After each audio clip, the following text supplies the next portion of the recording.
10 বছর পর ফিরছেন বজরঙ্গি ভাইজানের সেই মুন্নি। প্রায় এক দশক আগে প্রেক্ষাগৃহে মুক্তি পেয়েছিল সালমান খান অভিনীত বজরঙ্গি ভাইজান।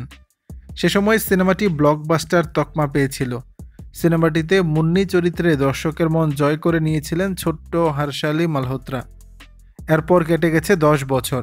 সেই মুন্নি এখন প্রাপ্তবয়স্ক। 1 বছর পর তিনি ফিরছেন বড় পর্দায়। বড় পরিসরে দক্ষিণী সিনেমায় হতে যাচ্ছে তার অভিষেক। তেলেগু সুপারস্টার নন্দামুরি বালাকৃষ্ণকে নিয়ে বয়াপাট্টি শ্রেণু নির্মাণ করছেন অখণ্ডা 2। সিনেমাটি নিয়ে গত শুক্রবার একটি অনুষ্ঠানের আয়োজন করা হয়। সেখানে বালাকৃষ্ণের সঙ্গে দেখা গেল হর্ষালিকে। সেখানে নতুন সিনেমা নিয়ে তার প্রত্যাশার কথা জানিয়ে হর্ষালির অভিনয়ের ব্যাপক প্রশংসাও করেন তেলেগু সুপারস্টার। সিনেমায় যুক্ত হওয়ার খবর জানিয়ে একটি আবেগঘন পোস্ট দেন হর্ষালি। তখন বজরঙ্গি ভাইজান ও কামব্যাক সিনেমার কথাও তুলে ধরেন তিনি।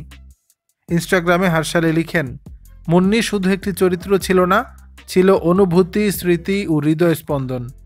দর্শক তাকে যে ভালোবাসা দিয়েছে তা আমাকে এতদিন ধরে এগিয়ে যাওয়ার শক্তি জুগিয়েছে।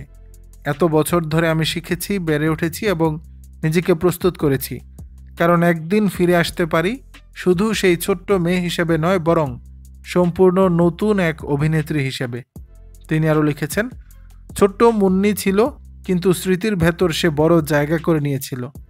এত বছর পর আবার একটি গল্প নিয়ে ফিরেছি। এবার শব্দের সঙ্গে নতুন এক আলো হয়ে ছড়াতে আসছি। প্রতিটি দৃশ্যে আমি আমার পুরো চেষ্টা ঢেলে দিয়েছি। এবারও চাই তোমাদের ভালোবাসা, আশীর্বাদ, হাততালি আর স্নেহ। দর্শক, বিষয়টি নিয়ে আপনাদের মতামত জানাবেন নিচের কমেন্ট বক্সে।